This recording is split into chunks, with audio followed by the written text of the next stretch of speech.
Assalamualaikum warahmatullahi wabarakatuh.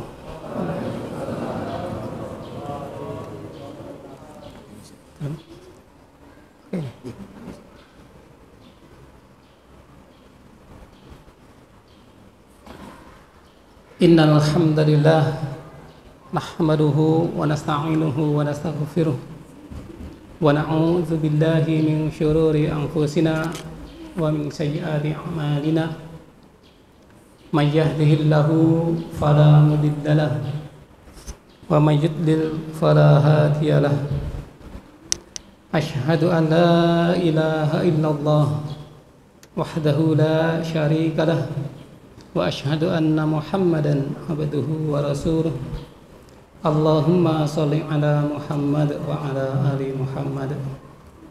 Ya ayyuhallazina amanu taqullaha wa qulu qawlan sadida yuslih lakum a'malakum wa yaghfir lakum dzunubakum wa may yuti'illaha wa rasulahu faqad faza fawzan 'azima. Yang kami hormati, yang kami muliakan pengasuh Pondok Pesantren atau Ma'had Ibnu Katsir Ustadz Zainuri, yang kami hormati Ustadz Muhson selaku Ketua Yayasan di Ibnu Katsir, para Ustadz dan Ustadzah, para wali murid, wali santri, baik dari jenjang TK, SD, SMP maupun SMA, yang juga kami hormati. Yang pertama dan utama, marilah kita senantiasa panjatkan puji syukur kehadirat Allah Subhanahu wa Ta'ala atas limpahan nikmat dan karunia-Nya kepada kita semua, sehingga pada kesempatan pagi hari ini kita dipertemukan dalam keadaan sehat insyaallah. Tidak lupa salam serta salawat semoga tercurah kepada Rasulullah Muhammad sallallahu alaihi wasallam, pada keluarga beliau, pada para sahabat dan orang-orang yang istiqomah melaksanakan sunnah-sunnah beliau. Oh iya. Oh iya. Oke. Nah, ya, Ana sangat bersyukur sekali hari ini dapat bersama-sama antum sekalian, keluarga besar Ma'had Ibnu Katsir Bekasi, yang pada hari ini kita akan bersama-sama melaksanakan parenting, ya, atau apa namanya, seminar pendidikan untuk meningkatkan peran aktif kita dalam dunia pendidikan insyaallah. Perkenalkan, tadi sudah dikenalkan ya. Jadi aktivitas Ana saat ini diamanahi sebagai pengajar atau dosen di Sekolah Tinggi Ilmu Tarbiyah Madani Yogyakarta, atau bisa disingkat STITMA, Sekolah Tinggi Ilmu Tarbiyah Madani Yogyakarta, yang mahasiswanya dari Bekasi juga agak banyak, yang sudah kuliah di sana maupun yang sudah lulus, yang bertempat di komplek Pondok Pesantren Islamic Center Binbas Yogyakarta. Baik, saya kira langsung saja untuk hari ini mungkin ada 2 poin yang akan kita bahas bersama. Yang pertama, saya ingin mengingatkan diri saya pribadi dan para hadirin semuanya terkait dengan pentingnya pendidikan Islam. Ya. Dan yang kedua, nanti materi yang kedua walaupun singkat, insya Allah nanti kita akan mencoba mengenali problematika dalam pendidikan, sehingga kita semua bisa memahami dan juga nanti bisa bekerja sama untuk mengatasi problem-problem yang ada. Ya, ini secara umum, walaupun secara khusus dari masing-masing lembaga itu pasti ada permasalahan-permasalahan secara khusus. Baik, kita mulai materi yang pertama, yaitu terkait dengan pentingnya pendidikan anak dalam Islam. Ini saya kira sudah banyak yang mengkaji, sudah banyak yang menyampaikan, kan, tapi ya kita mengingatkan diri saya pribadi dan juga antum sekalian untuk merenung kembali, ya, merenung kembali sebetulnya seperti apa pendidikan anak dalam Islam. Ya. Jadi para wali santri sekalian, ya, kita sesungguhnya menjadi orang-orang yang beruntung, orang-orang yang bahagia ketika memiliki anak yang soleh. Ini poin pertama, ya. Kita menjadi orang yang beruntung dan berbahagia ketika kita memiliki anak yang soleh, yang mana anak tersebut selalu mendoakan kita siang dan malam, baik kita masih hidup maupun nanti ketika kita sudah meninggal dunia. Dan kita akan mendapat aliran pahala yang banyak dari amalan soleh anak-anak kita. Dan juga nanti ketika kita sudah meninggal dunia, kita juga akan terus, ya, mendapatkan pahala, terus, ya. Sebagaimana mana dari hadis yang diriwayatkan oleh Imam Muslim, ya, apabila seorang telah meninggal dunia, maka seluruh amalnya terputus kecuali 3, yaitu sedekah jariyah, ilmu yang bermanfaat, dan anak yang soleh yang mendoakannya. Ya. Maka ketiga hal ini ada dalam satu lembaga pendidikan. Sedekah jariyah bisa masuk, ya, untuk membangun lembaga pendidikan ataupun berkontribusi dalam membangun lembaga pendidikan. Ya. Ilmu yang bermanfaat jelas, ya. Dalam suatu lembaga pendidikan pasti yang diajarkan ilmu yang bermanfaat. Ketika anak-anak kita sudah belajar, ya, di lembaga pendidikan, kemudian mengamalkan ilmunya, minimal tadi, ya, mendoakan kedua orang tua, maka pahalanya juga akan terus mengalir untuk kedua orang tua tersebut yang sudah meninggal dunia. Ya, ini perlu kita renungkan terus. Ya, kita ingat anak-anak kita. Ya. Kemudian kelak nanti di hari kiamat, ada seorang hamba itu merasa terheran-heran, ya, merasa terheran-heran kenapa dia diberikan kedudukan yang tinggi, padahal waktu di dunia amalannya biasa-biasa saja, ya, puasanya, sedekahnya, ya, amalan-amalan ibadah yang lainnya itu biasa-biasa saja. Tapi, ya, Allah angkat ke derajat yang tinggi. Ya. Nah, orang ini heran, kenapa ini? Seperti dijelaskan dalam hadis riwayat Ahmad, ya, sesungguhnya Allah Ta'ala akan mengangkat derajat seorang hamba yang soleh di surga.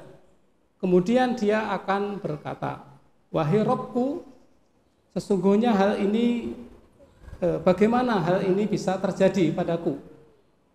Maka Allah menjawab, hal itu dikarenakan doa yang dipanjatkan anakmu agar kesalahanmu diampuni.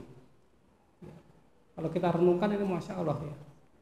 Kita memohon kepada Allah Subhanahu wa Ta'ala menjadi salah satu hamba yang seperti ini ya. Berkat anak-anak kita yang soleh, kemudian kita diangkat derajatnya ya, tidak sebanding dengan amalan-amalan kita ya. Dan juga diampuni dosa-dosa kita ya. Siapa orang yang tidak pernah punya dosa ya. Saya yakin semuanya pernah ya melakukan dosa ya. Bahkan mungkin banyak ya, tapi bisa dihapuskan oleh Allah Subhanahu wa Ta'ala karena anak yang soleh tersebut selalu mendoakan agar dosa orang tuanya diampuni oleh Allah Subhanahu wa Ta'ala. Ini poin yang kedua ya. Ini perlu kita renungkan. Kemudian kita juga mencoba untuk mengetahui kedudukan anak dalam Islam. Anak-anak kita itu seperti apa dalam pandangan Islam. Yang pertama, anak sebagai penyejuk hati. Jadi anak itu bisa sebagai penyejuk hati. Ini kedudukan yang pertama. Sebagaimana firman Allah Subhanahu wa Ta'ala surat Al-Furqan ayat 4 ya. A'udzubillahi minasyaitonir rajim. Walladzina yaquluna rabbana hab lana min azwajina wa dzurriyyatina qurrata a'yunin waj'alna lil muttaqina imama. Dan orang-orang yang berkata, ya Rabb kami, anugerahkanlah kepada kami istri-istri kami dan keturunan kami sebagai penyenang hati kami, dan jadikanlah kami imam bagi orang-orang yang bertakwa. Jadi anak yang menjadi penyejuk hati, menyenangkan hati, ini jelas anak-anak yang soleh. Kalau anak-anak yang tidak soleh terkadang justru membuat sumpek hati kita. Sehingga dalam hal ini kita dianjurkan untuk terus berdoa, memohon kepada Allah Subhanahu wa Ta'ala supaya diberikan anak yang menyenangkan hati, yang menyejukkan hati, menyejukkan pandangan.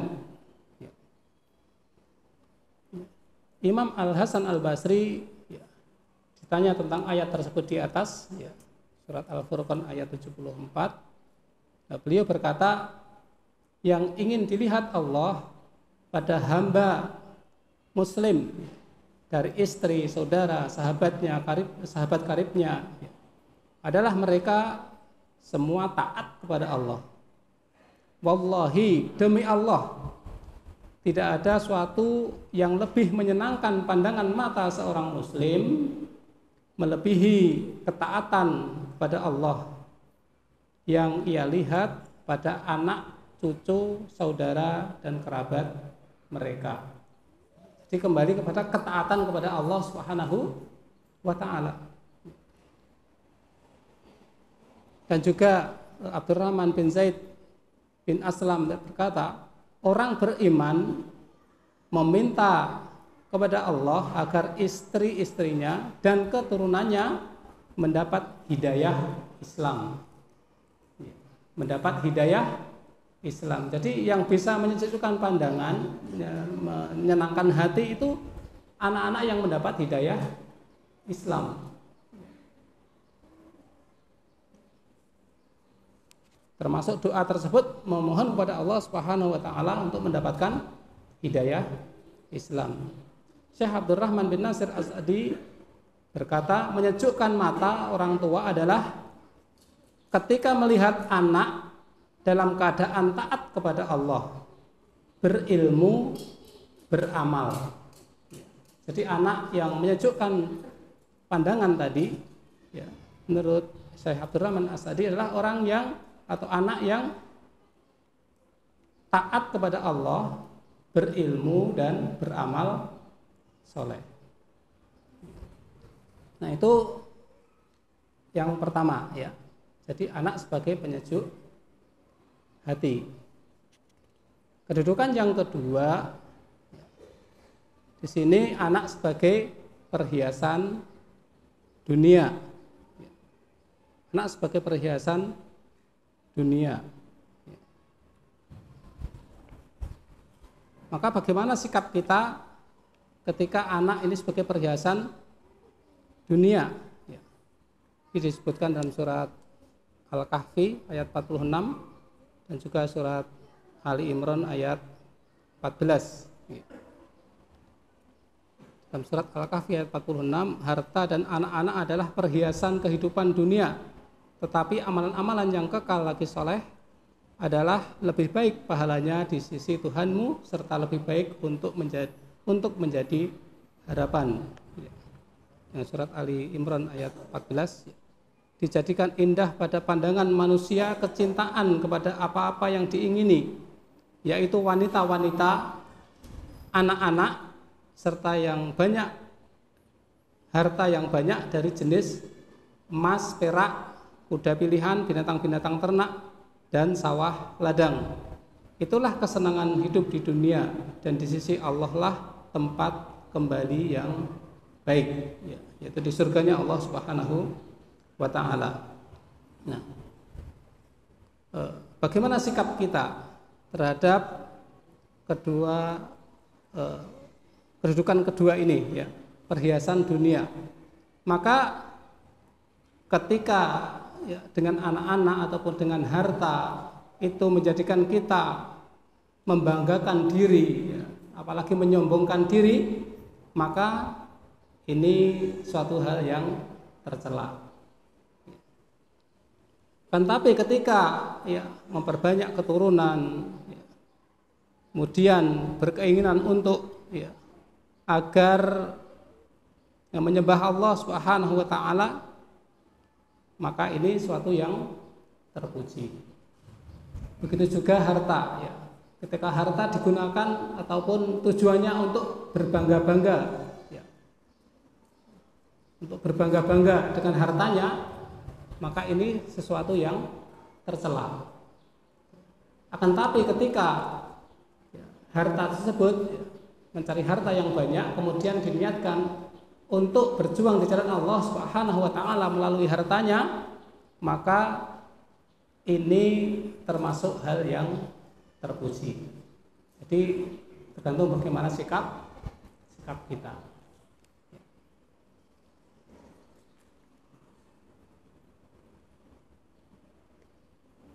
Kemudian yang ketiga, kedudukan anak yang ketiga menurut Islam yaitu anak sebagai fitnah dan ujian. Fitnah dan ujian. Sebagaimana firman Allah Subhanahu wa taala dalam surat At-Taghabun ayat 15 ya. A'udzubillahi minasyaitonir rajim. Innama amwalukum wala auladukum fitnah wallahu indahu ajrun 'adzim. Sungguhnya hartamu dan anak-anakmu hanyalah cobaan bagimu, dan sisi Allah lah pahala yang besar. Dan juga di ayat sebelumnya ya, ayat 14, saya bacakan artinya langsung. Hai orang-orang yang beriman, sungguhnya di antara istri-istrimu dan anak-anakmu ada yang menjadi musuh bagimu, maka berhati-hatilah kamu terhadap mereka, dan jika kamu memaafkan dan tidak memarahi serta mengampuni mereka, maka sungguhnya Allah Maha Pengampun lagi Maha Penyayang. Ini kedudukan yang nomor 4 ya. Kedudukan anak nomor 4 adalah apa? Menjadi musuh ya. Jadi yang pertama tadi, anak bisa menjadi penyejuk hati ya, penyejuk pandangan. Yang kedua jadi apa? Perhiasan dunia. Yang ketiga menjadi apa? Fitnah dan ujian. Yang keempat menjadi apa? Menjadi musuh. Maka kita harus berhati-hati. Anak itu bisa menjadi musuh orang tuanya. Nah, dan dijelaskan oleh Syekh Abdurrahman bin Nasir As-Sa'di dalam tafsirnya, beliau menjelaskan terkait dengan ayat ke-14 dan ke-15 ini, bahwa ini adalah peringatan dari Allah untuk orang-orang yang beriman agar tidak terpedaya oleh istri dan anak, karena sebagian dari mereka itu adalah musuh, dan musuh itu hakikatnya adalah orang yang menghendaki kejelekan bagi kalian. Tugas kalian adalah bersikap waspada dari orang yang sifatnya seperti ini, yaitu orang yang menghendaki kejelekan. Jiwa diciptakan dengan tabiat mencintai istri dan anak. Karena itu Allah memberikan nasihat untuk para hambanya agar membatasi rasa cintanya yang tunduk pada kemauan istri dan juga anak, karena di dalamnya terdapat larangan syar'i. Allah juga mendorong para hambanya agar menunaikan perintah-perintahnya dan agar lebih mengedepankan ridhonya, karena Allah memiliki pahala yang besar yang mencakup berbagai cita-cita tinggi dan kecintaan-kecintaan yang besar. Allah juga mendorong agar para hamba-hambanya lebih mengutamakan akhirat daripada dunia yang fana. Mengingat larangan untuk menuruti kemauan istri dan anak bahwa bisa membawa dampak buruk, dan peringatan dari hal itu mungkin bisa disalahpahami oleh sebagian orang yang memahami harus bersikap kasar terhadap istri dan anak dalam menghukum mereka. Allah memerintahkan mereka agar waspada serta memaafkan mereka, karena dalam hal ini terdapat berbagai maslahat yang tidak terhitung jumlahnya. Dan jika kamu memaafkan dan tidak memarahi serta mengampuni mereka, maka sungguhnya Allah Maha Pengampun lagi Maha Penyayang, karena balasan berdasarkan amal. Siapa yang tidak marah maka tidak akan memurkainya. Siapapun yang menunaikan amalan-amalan yang disukai Allah dan menunaikan amalan-amalan yang disukai oleh sesama serta berguna bagi mereka, maka akan mendapatkan cintanya Allah dan cintanya hamba. Jadi pada intinya kita diingatkan oleh Allah Subhanahu wa taala agar berhati-hati ya, bersikap kepada istri dan anak-anak kita, karena bisa menjadi apa tadi? Musuh. Dan dijelaskan oleh para ulama yang lain menjelaskan anak itu bisa menjadi musuh ketika tidak dididik dengan benar, tidak dikenalkan dengan syariat Islam. Itu anak akan menjadi musuh orang tuanya.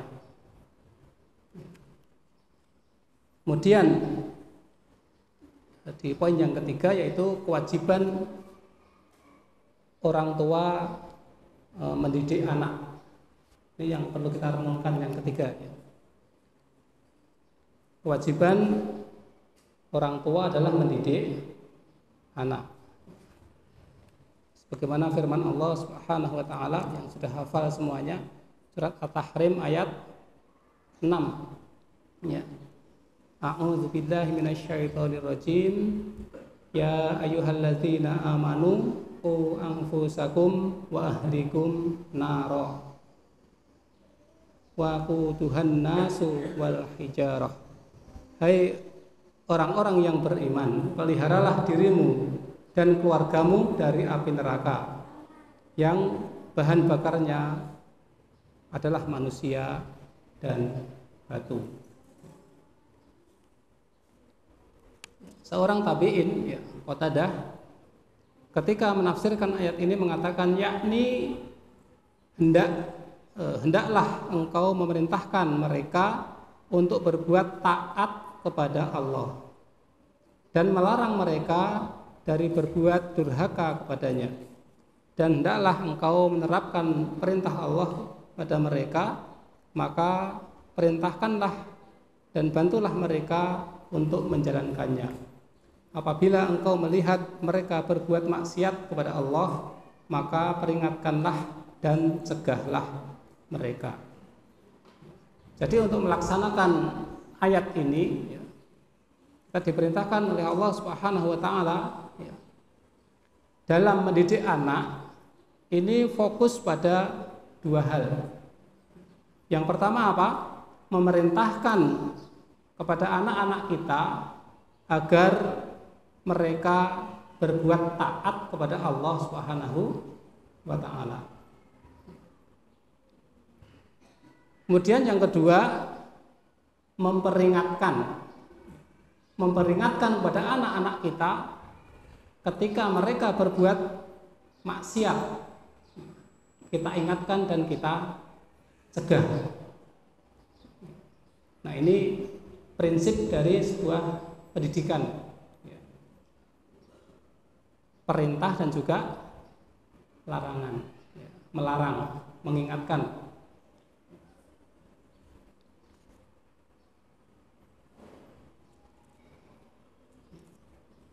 Nah, ini kewajiban orang tua. Termasuk kewajiban orang tua adalah mendoakan anak. Hendaklah banyak mendoakan anak dan memohon kepada Allah Subhanahu wa taala agar dikaruniai anak yang soleh, sebagaimana doa Nabi Ibrahim, Rabbi habli minas sholihin, ya Rabbku anugerahkanlah kepadaku seorang anak yang termasuk orang-orang yang soleh. As-Saffat ayat 100.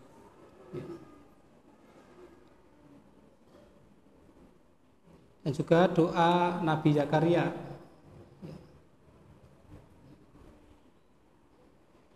Rabbi habli min ladunka dzurriyyatan thayyibatan innaka sami'ud du'a. Ya Rabbku, berilah aku dari sisi engkau seorang anak yang baik, sesungguhnya engkau maha mendengar doa.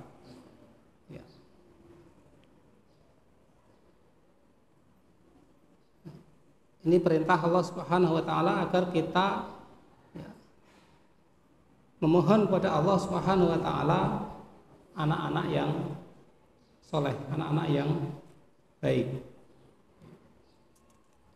Dan juga untuk orang tua yang sudah berumur 40 tahun. Ternyata sudah berumur 40 tahun ya. Sudah. Yang di bawah 40 tahun tunjuk jari. Di bawah 40 tahun. Oh iya. Mayoritas sudah 40 bapak-bapak semua, Masya Allah. Ya. Doa ketika seseorang berusia 40 tahun. Ya. Rabbi auzi'ni an ashkura ni'matakal lati an'amta alayya wa ala walidayya wa an a'mala sholihan tardahu wa aslih li fi dzurriyyati inni tubtu ilaika wa inni minal muslimin. Sudah hafal ya? Sudah? Nanti yang hafal dapat hadiah. Sudah ya, sudah hafal ya? Baik, itu surat Al-Ahqaf ayat 15. Kita renungkan dulu ya, kita bacakan artinya. Ya Rabbku, tunjukilah aku untuk mensyukuri nikmat Engkau yang telah Engkau berikan kepadaku dan kepada ibu bapakku, dan supaya aku dapat berbuat amal soleh yang Engkau ridhoi. berilah kebaikan kepadaku dengan memberi kebaikan kepada anak cucuku, sesungguhnya aku bertaubat kepada engkau dan sesungguhnya aku termasuk orang-orang yang berserah diri. Beberapa poin dalam surat Al-Ahqaf ayat 15 ya. Kita diperintahkan oleh Allah Subhanahu wa taala untuk selalu mensyukuri nikmat Allah Subhanahu wa taala yang telah diberikan kepada kita, dan juga mensyukuri nikmat-nikmat Allah yang diberikan kepada kedua orang tua kita.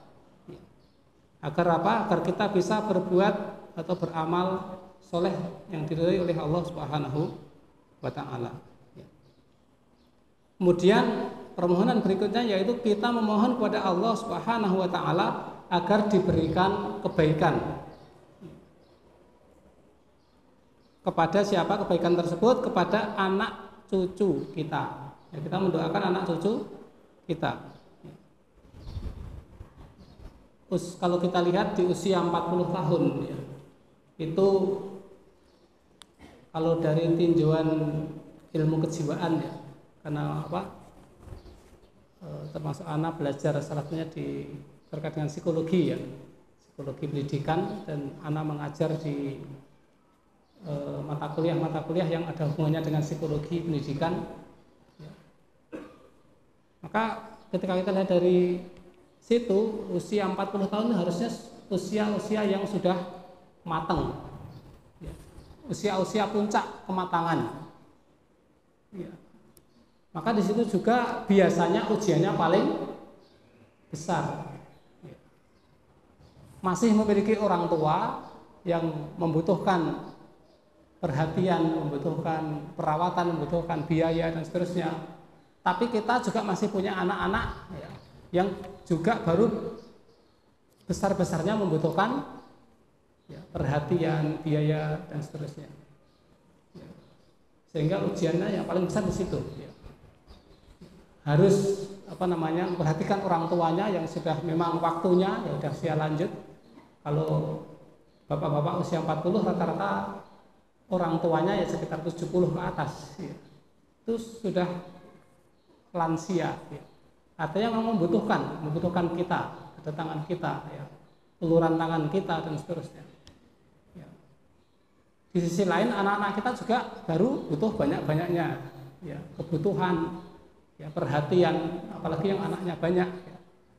Ya. Sehingga di usia-usia seperti ini harus bijaksana ya. Bagaimana bisa jangan sampai ya melupakan orang tua ya, gara-gara karena kebutuhan anaknya ya. Ini kita perlu saling mengingatkan ya. Karena ini memang usia-usia berat-beratnya ya, di usia 40 tahun ya, 40 sampai 50 biasanya ya. Tapi sebetulnya ini dari sisi kejiwaannya sudah sangat matang, harusnya sudah sangat kematangan intelektualnya ataupun kematangan emosinya itu sudah sempurna, artinya sudah maksimal ya. Nah itu terkait dengan beberapa hal ya, yang perlu kita renungkan untuk pendidikan Islam. Ya, ini materi yang pertama saya kira cukup ya. Jadi kita hanya merenungkan saja, ya. merenungkan dari ayat-ayat Al-Qur'an apa yang diperintahkan oleh Allah Subhanahu wa taala untuk kita ya, dan untuk anak-anak kita. Kita mengingat kembali karena ini sudah sering disampaikan. Tinggal kita mengulang, merenungkan itu yang penting ya. Kemudian mengamalkan. Ya. Ini depresnya mau langsung apa di akhir, Ustaz? Depresnya mau di akhir apa di selang? Ya. Itu mau langsung episode dulu, Ustaz? Belum? Enggak, surprise dulu dari materi pertama. Oh, gitu. Ya, Pak Wali Santri, kita istirahat dulu mungkin sekitar 10 menit. Ustaz. Ya, untuk bagi durkas saja. Oh gitu. Bagi hadiah. Ya. Sambil Iya. Ya. yang bisa menjawab nanti dapat buku hadiah dari Saudara.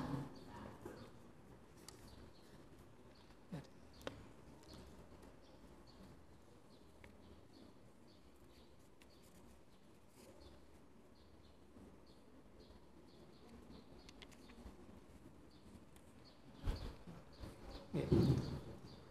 Siap.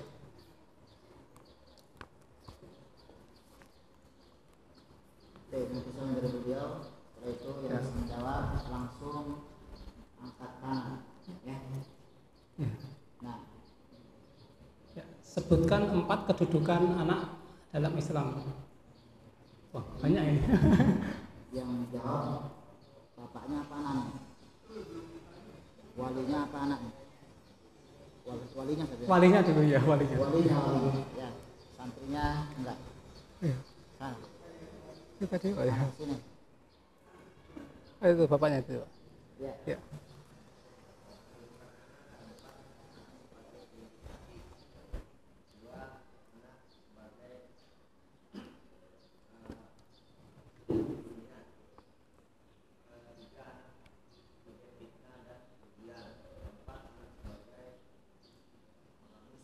Iya, barakallahu fiik. Silakan. Ya. Kemudian yang hafal tadi doa ketika usia 40 tahun. Ya, silakan. Ya.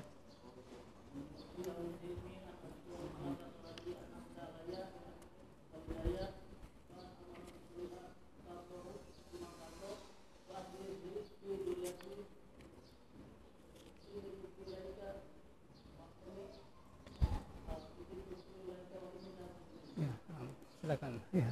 Barakallahu fiik. Ya. Baik, kemudian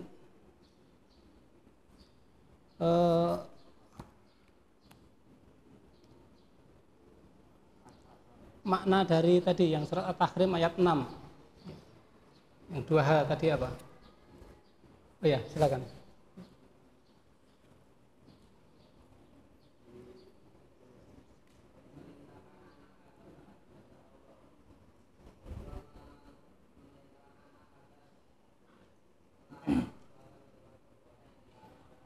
Nah, ya. Barakallahu fiik. Silakan. Ini masih banyak ya? Ya, barakallahu fiik. Baik, apalagi ya? Yang anaknya di sini sudah 30 juz hafalannya? Ya, nah, silakan langsung tanpa pertanyaan. Masya Allah. Barakallahu fiik. Halo? Ada 2? Oh, nah, silakan. Ya. Nah, silakan. Baik, yang anaknya di sini paling banyak ada 5 di sini di Ibnu Katsir. Yang anaknya 4 di sini. Oh, 1 2. Oke, silakan. Ada berapa tadi? Dapat? Oh, udah dapat ya? Nah, ya, Mas, silakan. Ya. 4, Masya Allah. Ini untuk bapak saya, umahat kalau saya udah ini. Umahat perlu nggak? Salam juga. Agak jauh. Oh iya. Atau mungkin dari panitianya aja nanti yang umahat ya. Baik. Satu lagi ya, mungkin yang paling jauh rumahnya. Yang paling jauh rumahnya yang datang ke sini. Dari mana Bapak? Dari Ciamis, tapi tinggalnya di Pangandaran. Datang ke sini. Masya Allah. Ciamis ya? Jawa Barat. Masya Allah. Nah, ini contoh teladan ini. Orang tua. Ya. Masya Allah. Ya baik. Sampai jam berapa, Pak? Sampai materinya masih ada tuh. Masih. Nanti kita lagi problematika ya. Nah, Sampai duhur ya. 11. 11.20 setelah itu tanya jawab. 11.20. Oh iya, nah insyaallah. Baik, kita lanjutkan materi yang kedua ya. Tadi yang materi yang pertama kita mengingatkan diri anak pribadi dan para hadirin semuanya. Baik, kemudian kita masuk ke materi yang kedua, yaitu terkait dengan problematika pendidikan. Ini kita khususkan kepada problematika belajar, ya. Problematika belajar ataupun masalah, ya, masalah-masalah yang sering timbul ketika ada pembelajaran, baik itu yang di berasrama di pondok pesantren maupun yang pulang pergi, ya. Terus problematika itu adalah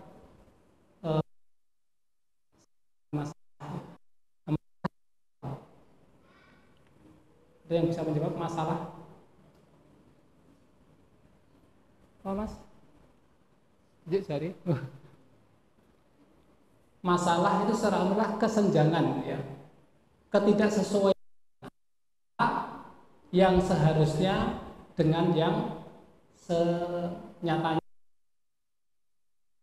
Jadi tidak sesuai yang senyatanya, adalah masalah, ya, konsep umum masalah. Misalnya anak yang harusnya semangat berangkat sekolah untuk yang TK, SD mungkin, ya, tapi ternyata dia tidak bersemangat. Berarti ini kemungkinan ada masalah. Anak yang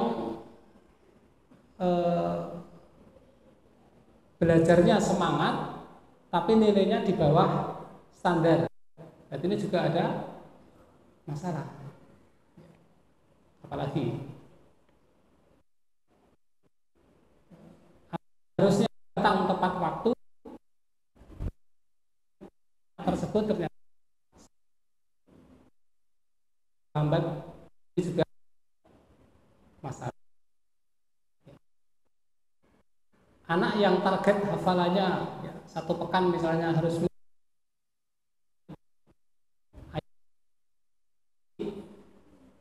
kenyataannya tidak sampai, berarti ini juga masalah. Intinya kesenjangan antara yang seharusnya dengan yang senyatanya. Kalau itu ada, berarti ada masalah. Nah, tergantung bagaimana kita nanti mensikapi masalah tersebut. Karena terkadang dari suatu masalah itu menjadi suatu yang positif, ya. Sebagai contoh misalnya setelah ngaji, ya, kemudian kita mengetahui bagaimana pentingnya pendidikan anak, ya. Ternyata di sekolah-sekolah umum kita kalau mau masuk kan berat, ya, seperti itu. Kemudian akhirnya muncul lembaga-lembaga pendidikan yang sesuai dengan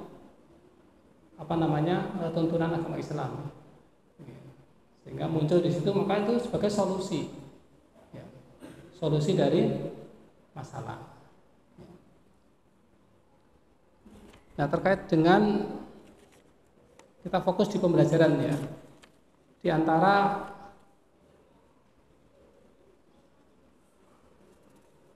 ciri, ya, ataupun indikator anak mengalami kesulitan belajar, nanti silakan dilihat masing-masing putra putrinya, ya. Jadi salah satu indikatornya adalah anak dengan nilai di bawah KKM. KKM itu apa?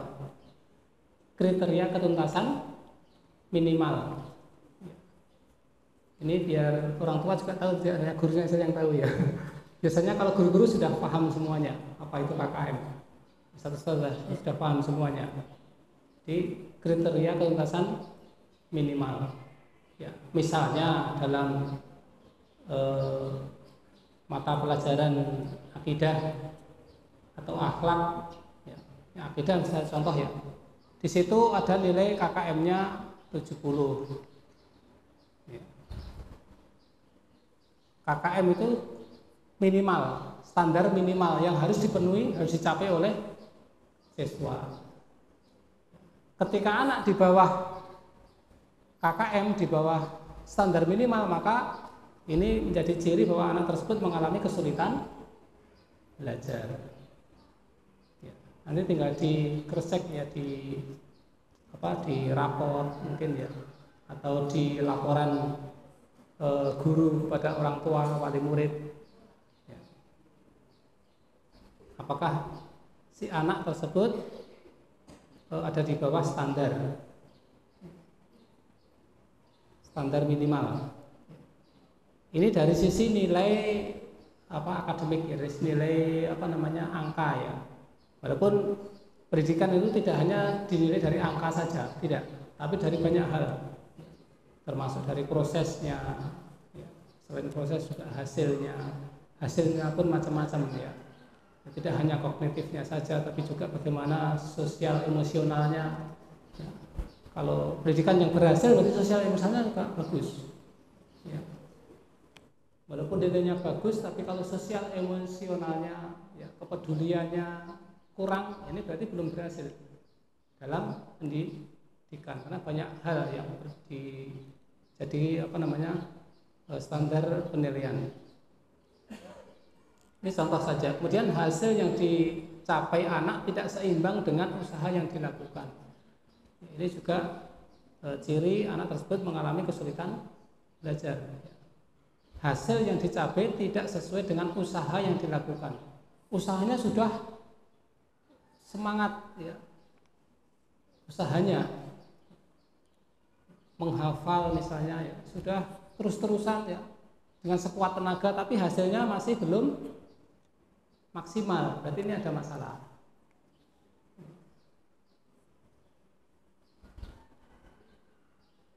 Termasuk lambat dalam melaksanakan tugas-tugas belajar. Lambat dalam melaksanakan tugas belajar. Ketika diberikan tugas, ya, anak tersebut lambat, ya, tidak bisa menyelesaikan tugasnya yang diberikan oleh ustadz atau ustadzah sesuai dengan waktunya. Ini adik-adik ikut mendengarkan nggak apa-apa ya? Ya, paham juga ya. Kemudian menunjukkan sikap-sikap yang tidak wajar, ya, misalnya sikap menentang, ya, kemudian berpura-pura atau bahkan sampai berdusta ya, kepada ustadz atau ustadzahnya, ataupun sikap acuh tak acuh. Ya. Ini adalah sikap-sikap yang menunjukkan anak tersebut memiliki masalah dalam belajarnya. Kemudian menunjukkan gejala emosional yang kurang wajar, misalnya mudah tersinggung, mudah marah, cemberut, kurang bergembira, ya, apalagi yang anak-anak TK ya. Anak-anak TK harusnya selalu bergembira, tapi begitu anaknya kok cemberut, ini berarti ada masalah. Kalau sekali dua kali nggak apa-apa ya, tapi kalau terus-terusan, nah ini jadi masalah nanti. Ya.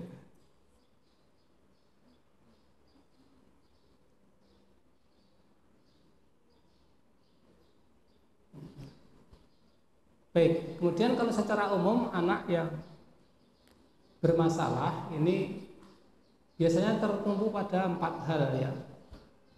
Jadi anak yang dapat dikatakan bermasalah atau suka membuat ulah misalnya ya, yang tadi suka pemarah atau acuh tak acuh, menentang ya. Ketika diingatkan selalu menentang ya. Baik oleh orang tuanya maupun oleh ustadznya, selalu menentang ya. Ini biasanya yang pertama karena kaitannya dengan perhatian. Jadi anak ini membutuhkan perhatian.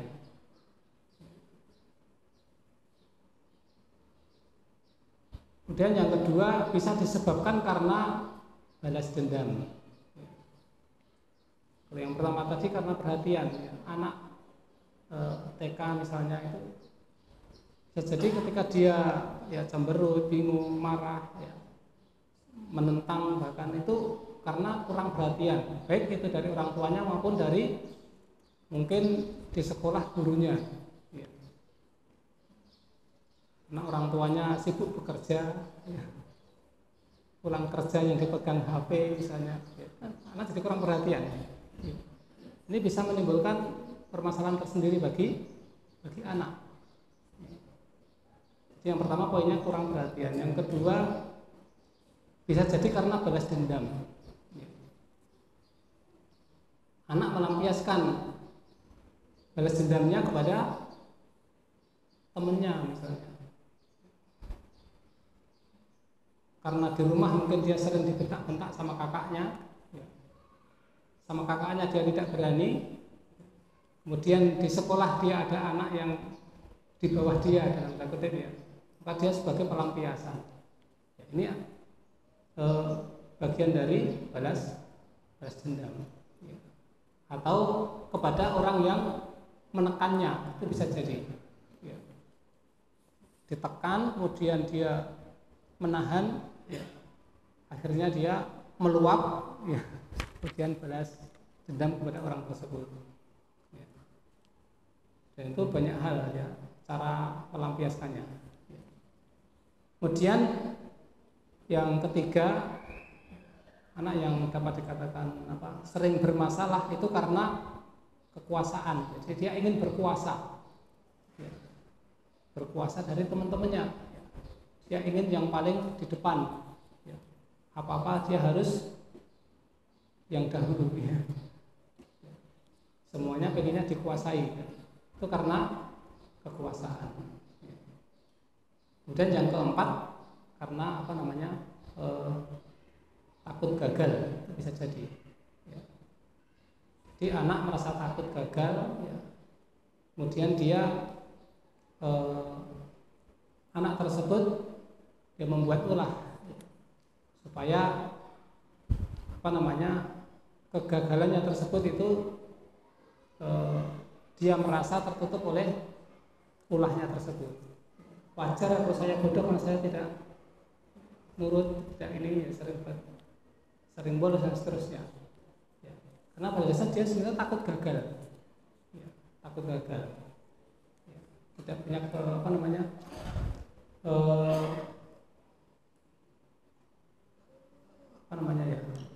kemampuan ya untuk mengendalikan diri dari keberhasilan tersebut. Padahal harusnya dia bisa berhasil, tapi dia takut gagal. Makanya dia memiliki perilaku yang menyimpang, ya. Baik, kemudian pada faktor ini bisa jadi kesulitan belajar. Ini kita kembali ke kesulitan belajar, ya. Bisa terjadi karena beberapa hal, ya. Baik itu faktor internal maupun faktor eksternal.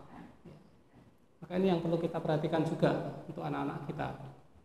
Faktor internal misalnya terkait dengan kelemahan fisik,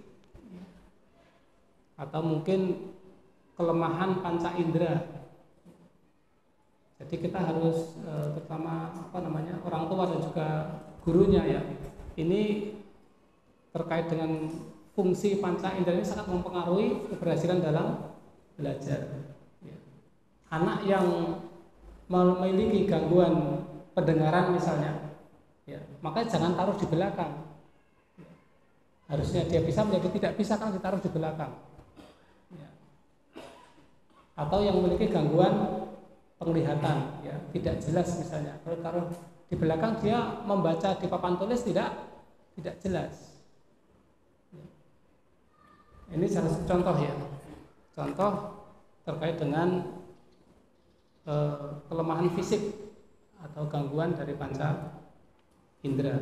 Atau bisa juga sakit yang sering kambuh, ya. Kalau di pondok itu kadang emah gitu, ya.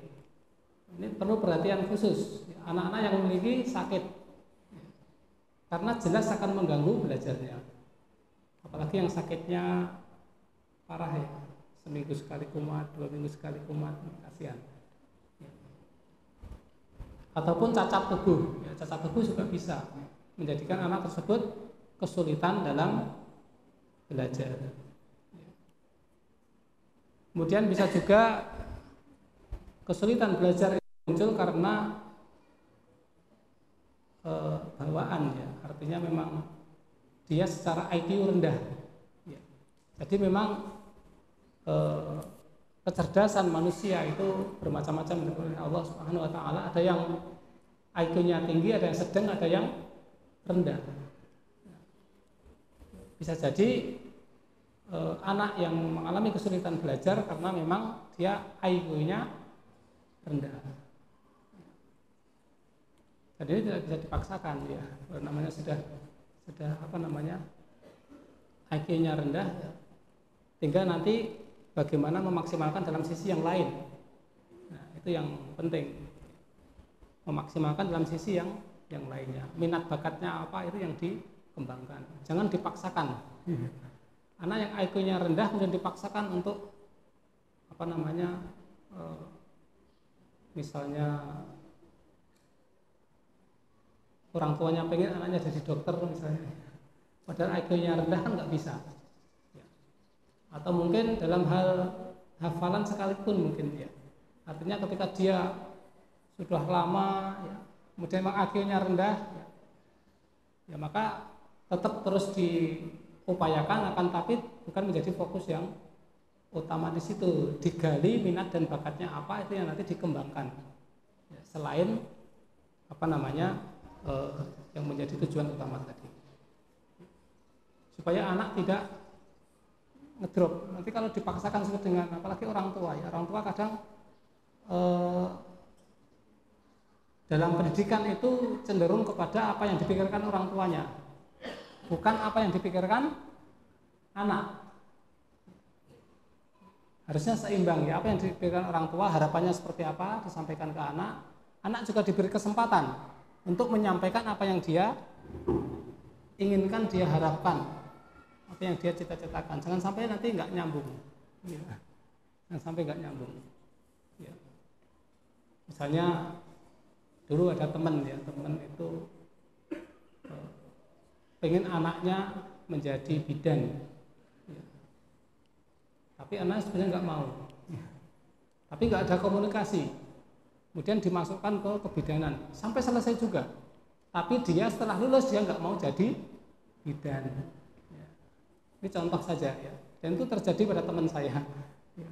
Teman saya itu memaksakan anaknya karena orang tuanya yang pengen anaknya jadi bidan. Anaknya nggak berani bantah, ya. Tapi dia nggak menyampaikan apa yang dia inginkan, yang dia harapkan, sebetulnya apa yang dia ingin kembangkan. Akhirnya ya tetap dia kuliah di kesehatan, di kebidanan. Setelah lulus dia nggak mau terjun di bidang itu sama sekali. Ya, ini kan jadi, ya ini aja, ya, apa namanya, pelajaran kita saja, ya, supaya kita komunikasi dengan anak itu harus ada terkait dengan masa depannya. Karena anak ini juga menghadapi kehidupan yang akan lebih rumit daripada kehidupan kita. Bahkan dunia pendidikan itu menyiapkan untuk anak yang akan hidup di 20-30 tahun yang akan datang. 20 tahun, 30 tahun yang akan datang itu sudah kita pikirkan dari sekarang. Baik orang tua maupun lembaga pendidikan. Menyiapkan mereka. Jadi gambaran 30 tahun ke depan itu seperti apa, kita menyiapkan dari sekarang. Karena mereka akan hidup di 20-30 tahun yang akan datang. Maka prediksi-prediksi seperti ini perlu didiskusikan, ya, oleh sekolah maupun oleh orang tua, supaya anak itu betul-betul siap menghadapi kehidupan yang akan datang. Ya. Karena kalau kita lihat semakin kompleks, ya, semakin kompleks permasalahan kehidupan di masa yang akan datang, ya, dengan perkembangan teknologi, informasi, ya, dan seterusnya, itu banyak sekali. Apalagi sekarang ada juga bahkan termasuk ke dunia pendidikan, namanya artificial intelligence, ya. AI ya. Itu misalnya orang mau ngetik skripsi itu tinggal ditulis pertanyaan di situ udah muncul tulisan lengkap, tinggal dimasukkan gitu. Tapi kan sangat praktis sekali ya. Bukan hasil pikiran orang tapi pikiran mesin ini. Bukan hasil pikiran orang tapi pikiran mesin. Ini sudah muncul ya, sudah muncul ya. Sehingga yang kita rasakan sekarang saja di zaman sekarang misalnya ya, pengaruh teknologi ya, itu sudah besar sekali ya. Pengaruh teknologi informasi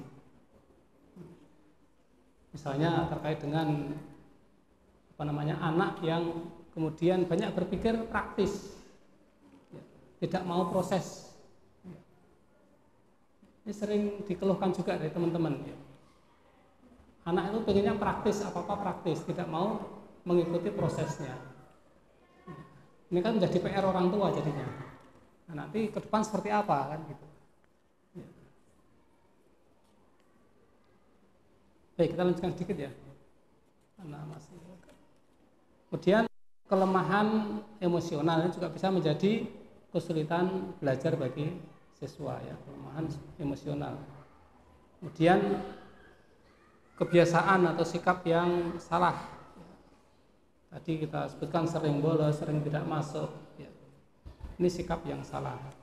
Dan ini hendaknya ada komunikasi antara ya, sekolah ya, dengan orang tua.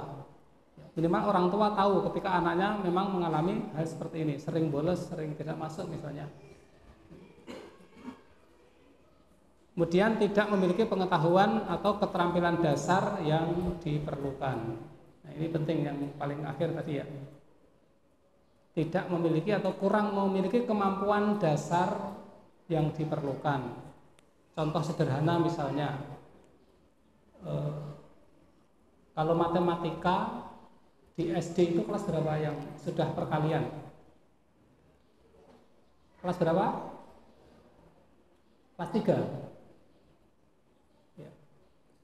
Contoh misalnya sederhana ya, anak tidak akan mampu melaksanakan perkalian ya, ketika anak tersebut belum paham terkait dengan konsep penambahan. Ya, ini contoh memudahkan ya. Ya. Nah ini jadi keterampilan dasar perkalian itu berupa konsep penambahan. Di kelas 3 walaupun diajarkan sampai seperti apa ya, kalau anak tidak dilihat kemampuan penambahannya ya, anak belum paham terkait dengan penambahan ya akan susah untuk mengerjakan perkalian, karena konsep dasar yang dibutuhkan atau kemampuan dasar yang dibutuhkan dalam perkalian itu adalah penambahan. Itu juga pembagian. Pembagian ini konsep dasarnya adalah pengurangan. Anak tidak akan bisa melaksanakan tugas, menyelesaikan tugas pembagian ketika anak tersebut tidak memahami konsep pengurangan. Nah ini penting ya. Keterampilan dasar yang dibutuhkan. Anak bisa melaksanakan penambahan ketika dia tahu konsep bilangan. Konsep bilangan 3 itu seperti apa, 2 itu seperti apa, 4 itu seperti apa. Kalau anak belum paham konsep bilangannya, dia akan kesulitan melaksanakan penambahan dan juga pengurangan. Sehingga dalam mengajarkan itu juga harus bertahap, jangan dipaksakan. Kelas 3 perkalian karena materinya itu mau nggak mau yang dikerjakan hanya itu ya, nggak mau menurut ke belakang dulu. Ternyata anak-anak banyak ya, satu kelas misalnya yang bisa perkalian kok hanya separuh ya. Yang separuhnya kok nggak bisa ya, ternyata yang separuh ini belum paham penambahan saja, belum paham misalnya ya, harus diulang ataupun diajari dari penambahan dulu supaya bisa mengerjakan perkalian ya.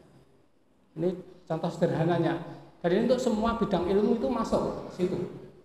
Untuk semua bidang ilmu. Artinya keterampilan dasar, kemampuan dasar itu harus dimiliki oleh anak untuk bisa mengerjakan hal-hal yang atau pelajaran yang lebih kompleks, lebih rumit. Ya. Termasuk juga ini yang cara mengajarkan ya untuk membaca ini juga perlu cara yang tepat ya. Jadi yang benar itu dalam membaca itu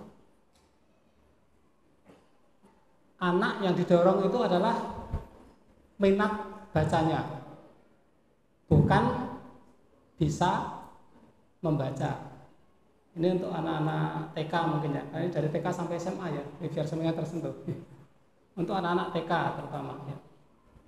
Yang diajarkan apa tadi? Menumbuhkan minat baca, bukan mengajari bisa baca. Berbeda sekali. Apalagi mengajarinya dengan di drill istilahnya ya, di semacam setengah dipaksa. Jadi anaknya tidak nyaman tapi tetap diajari membaca terus. Maka ini bisa jadi nanti di usia 10 tahun karena cara yang salah ini ya. Itu bisa jadi adalah 10 tahun bisa stop belajarnya. Ini kan repot. Bisa jadi nanti di usia 14 tahun atau 18 tahun. Ini menurut penelitian seperti itu. Jadi anak yang diajari baca dengan didrill itu bisa stop belajar, dia akan merasa malas belajar, dia akan berhenti belajar, ya. Tidak mau sekolah bahkan itu di usia 10 tahun itu ada. Malas sekali belajar, suruh baca nggak mau ya, karena memang sudah jenuh dari awal. Atau usia tadi 14 tahun berarti usia SMP ya, SMP kelas 2. Jadi kalau ada anak SMP kelas 2 kemudian malas ataupun stop dalam belajar dan seterusnya, ini perlu dilihat kembali ke belakang ya. Atau masa SMA ya. Masa SMA dilihat ya. Gak tahu di sini ada kasus apa enggak ya, ada masalah itu apa enggak terkait dengan yang 10 tahun yang kelas 2 SMP ya sama yang SMA ketika memang dia terlihat sekali stopnya ya. Nanti hasilnya berbeda. Ketika yang ditumbuhkan itu minat baca, maka sampai besar pun dia akan suka membaca. Nah, ini akan sangat memudahkan dirinya maupun dalam proses pembelajaran gurunya. Dia akan memiliki kemandirian dalam belajar ya. Tanpa disuruh dia sudah membaca. Untuk pelajaran 1 semester ya buku akidah misalnya belum dikasihkan pelajarannya dia sudah di rumah sudah membaca sampai selesai ya. Misalnya gitu ya. Ini karena dia memiliki minat baca, dari awal sudah ditanamkan minat baca tersebut ya.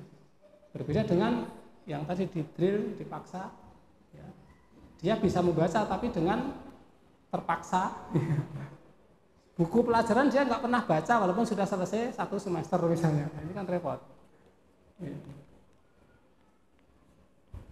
Ini yang perlu perlu kita perhatikan ya. Perlu diketahui oleh guru apalagi orang tuanya.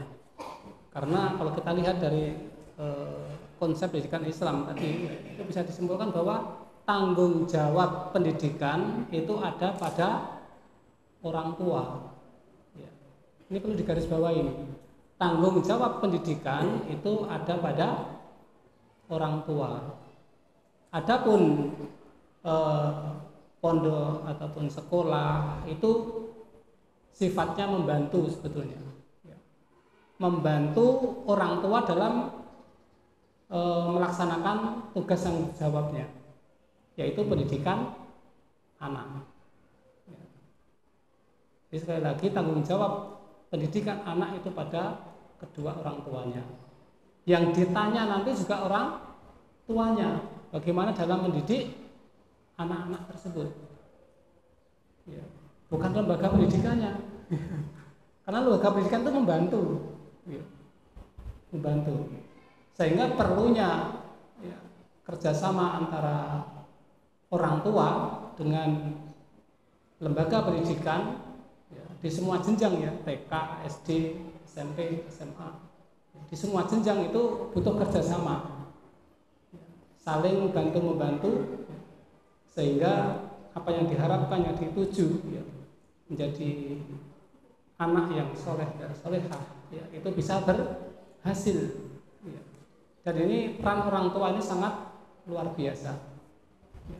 Peran orang tua sangat luar biasa ya.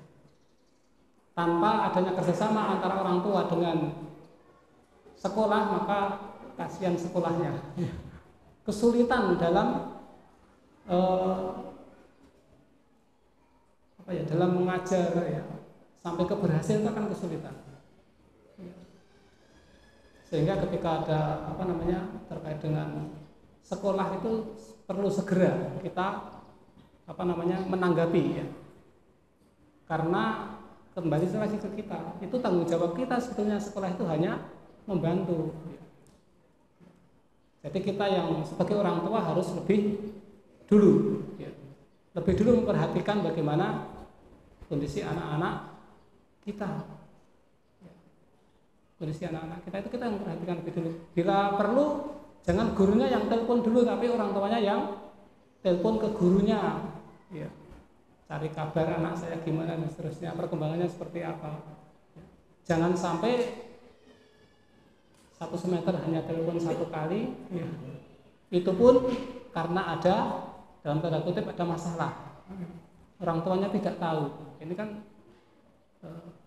bagaimana pertanggungjawaban kita sebagai orang tua di hadapan Allah Subhanahu wa taala terkait dengan pendidikan anak-anak kita.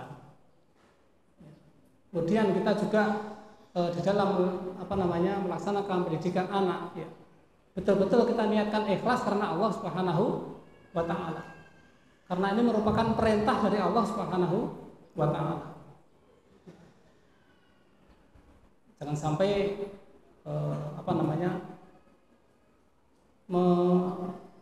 menitipkan anak di pondok ya, atau di pesantren, ke sekolah-sekolah Islam ya.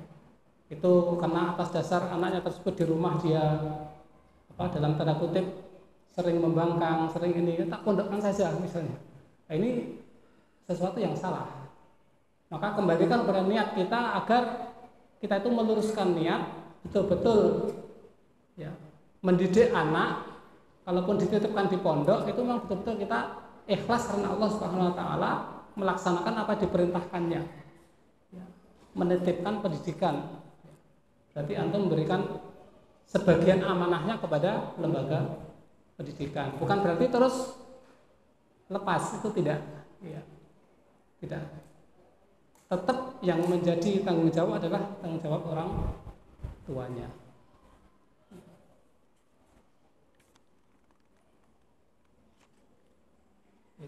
Nah, sudah melebihi saja waktunya. Tidak terasa. Ternyata waktunya habis. Ini masih ya cukupkan gitu saja. Insyaallah. Tidak terasa ini waktunya habis. Waktunya masuk salat zuhur ya. Iya. Mungkin ada sesi tanya jawab sebentar mungkin ya, kalau ada yang terutama yang poin kedua tadi ya. Insyaallah. Nah, silakan kepada para santri yang bertanya kepada beliau, maka fa'alaihi hukumul masyru'. Kalau silakan yang bertanya mengenai materi yang disampaikan ya, terutama materi yang kedua ya. Nonton dua ya, itu dua. Siap, masih banyak ini. Yang dekat dulu ya, silakan.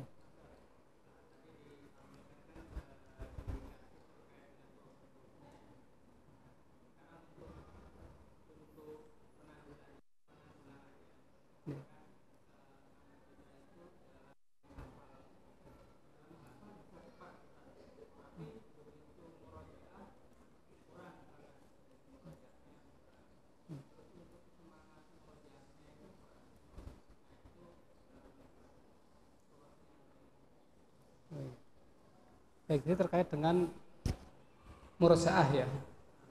Nah, baik, terkait dengan anak menghafal semangat, kemudian murojaahnya kurang gitu ya. Ya, insya Allah. Ya. Baik, kalau terkait dengan apa namanya, secara khusus ilmu tahfidz, mungkin anak tidak terlalu banyak mengetahui ya terkait dengan ilmu tahfidz, tetapi secara konsep dasar apa namanya, anak yang tadi ada kendala seperti itu, maka bisa menggunakan konsep ini, dilakukan dengan menyenangkan ya. Itu kelas berapa, Mas? Kelas 4 SD ya. Nah, nanti dicari sesuatu yang menyenangkan bagi anak tersebut ya. Apakah itu terkait dengan tempat atau terkait dengan suasana, terkait dengan macam-macam. Yang penting diberikan ruang ya, anak tersebut apa namanya, merasa senang gitu ya. Kemudian dipacu dari situ untuk diarahkan kepada tahfidznya tersebut. Ya. Ya, ini kembali ke konsep belajar dengan menyenangkan ya. Ya. Jangan-jangan karena apa namanya, suasana yang tidak mendukung dan seterusnya, itu mungkin perlu dikaji. Jadi pada prinsipnya sebetulnya belajar itu akan bisa maksimal ketika dalam suasana yang menyenangkan. Maka bagaimana di sekolah maupun di rumah ketika anak belajar itu dalam suasana yang menyenangkan, itu salah satu kuncinya ya. Gitu. Jadi belajar itu harus menyenangkan bagi anak. Maka dilihat ya, dilihat kesenangan anak, kecenderungan anak itu seperti apa, itu bisa dilihat. Dan kita bisa sebagai orang tua mencari celah untuk ketika anak tersebut apa namanya, senang dalam hal apa dan seterusnya, itu bisa menjadi pendorong untuk dia, kita gunakan untuk mendorong anak untuk belajar. Ya, karena ini penting ya, apa namanya, suasana yang menyenangkan bagi anak. Ya. Jadi itu ya.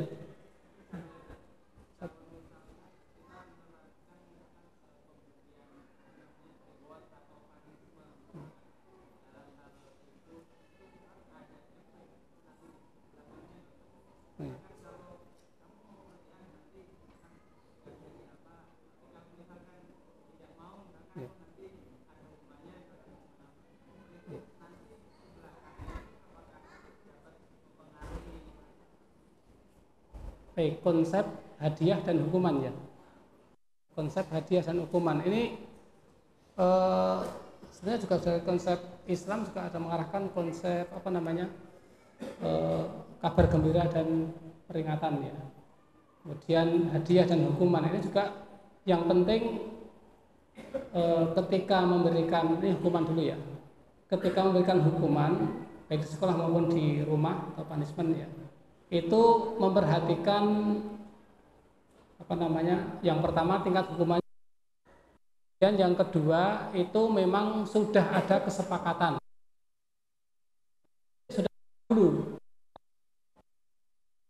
ini harus sudah tahu dulu, dan ada kesepakatan antara orang tua dengan anak ya. Menjadi suatu kesepakatan. Kalau di sekolah mungkin bisa berbentuk aturan ya.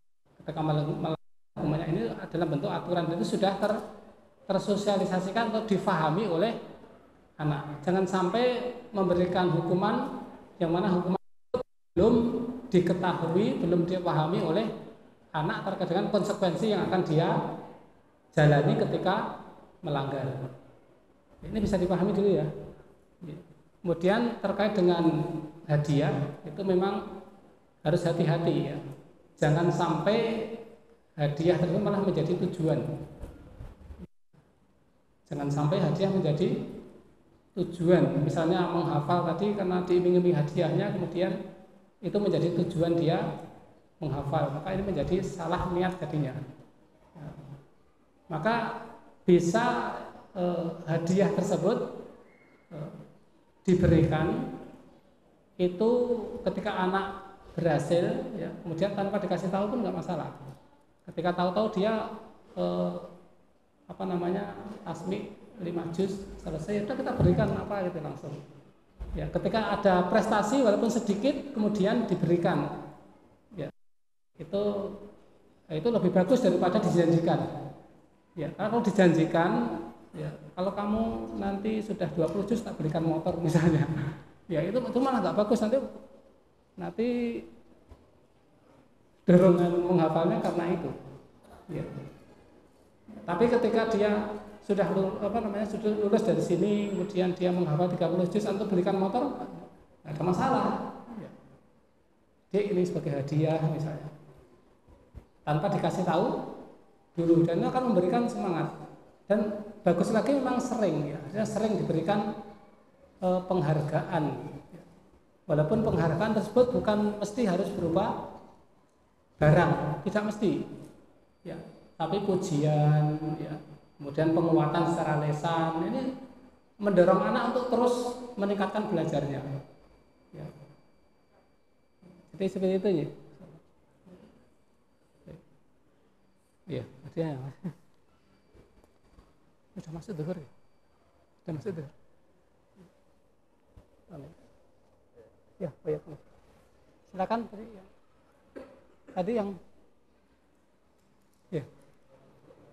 Ya? Masuk zuhur. Oh, satu terakhir. Oh, satu terakhir ya. Dari moderator. Ya.